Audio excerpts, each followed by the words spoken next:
Hi everybody, welcome to our official strategy guide for Fieldrunners 2. My name is Andrew Mills, author of the strategy guide, and this particular video is going to be on Carnie guarding heroic difficulty. We're going to get very quick into the action. You need to pause on the first round where we pause now. You want to drop your spark tower on top of the runners to split them up and damage them.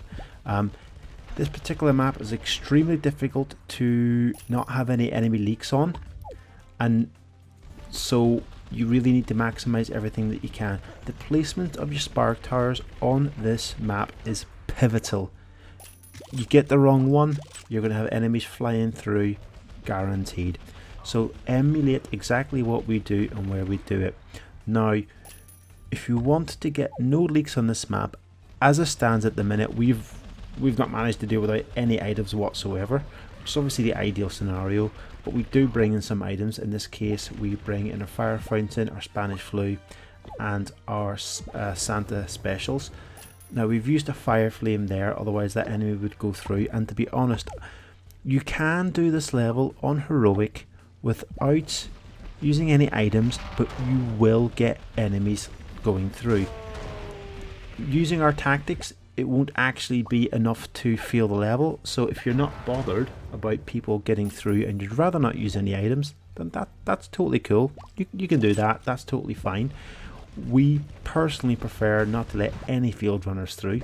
We feel that's a little bit more important than using some items that we'd already earned the money for anyway. You know, the whole point of the strategies that we offer and the whole point of having items is to make your life easier. If you want to go hardcore and not use items on maps, fantastic, that's cool, that's great. But we're about making your life easier, not necessarily harder than it needs to be. So back to this particular map in hand. Watch where we put the spark towers and the order that we put them in and the order that we upgrade them in. Okay, this will maximize the damage properly as the rounds increase. Don't forget, if you are going to use an item, use it at the start of a queue of enemies, especially on a corner. They only last for a certain length of time if it's like the fire or the flu. And getting them on the corner means they're going to slow down, and you're going to get more into them. So you get more bang for your buck essentially. So we're building the maze a little bit further now, and as you can see now, round 10. We've just created a much wider maze. We got wing nuts coming through, and the wing nut planes really are quite fast, and they will shoot through, which is why I've put that Spanish flu at the end, just to catch any that just happen to nip through the defences. The baby tanks don't make it through. We've managed to get them all. Every round on Carnie Guarding will give you $30 each round, plus any additional money you earn from taking down any field runners. Okay, so with the vast majority of our maze in place, we start to primarily upgrade the spark towers to level 3 to get as much out of them as possible. Okay, that's pretty much it. It's now going to be a case of we're going to be using a few more items as we go around through the levels, just again to make sure we don't have any leaks. There we go. Good job that we had it. Even they had a sliver, just a sliver of health there.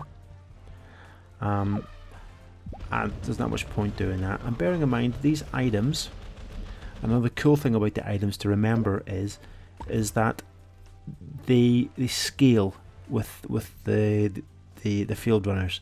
And by that I mean that clearly around one field runner will have a lot less health than around 20, around 50, around 70, or if you're playing endless mode, around 100 or whatever.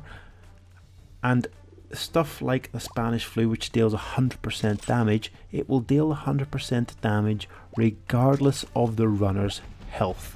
So in that essence, it makes more sense to use items on things like endless mode, where they might have, for example, thousands and thousands of hit points, but they're guaranteed to be taken down by the same Spanish flu that would take down, you could have used on a level 1 runner that maybe had a couple of hundred hit points. Okay, so that is one of the key benefits of using items, is they're guaranteed results. Even if your turrets aren't hitting any harder, as the enemies get stronger, as you can see here, we drop the Spanish flu. Regardless of their health, they're going down. Regardless of the round, they're going down, and we can move on to the next round comfortably, knowing that we've not had any leaks. So just follow our strategies of placing the spark towers down, dropping it. Watch where we drop the items, and as we've said, if you're not bothered about leaks, then our particular strategy here will mean you'll get through to the end with probably about 4-5 hearts left to spare. We hope that's been of some help to you here on GamerGuides.com. Don't forget, you can buy the Fieldrunners 2's official strategy guide exclusively from us, and we look forward to seeing you on our other videos. Take care.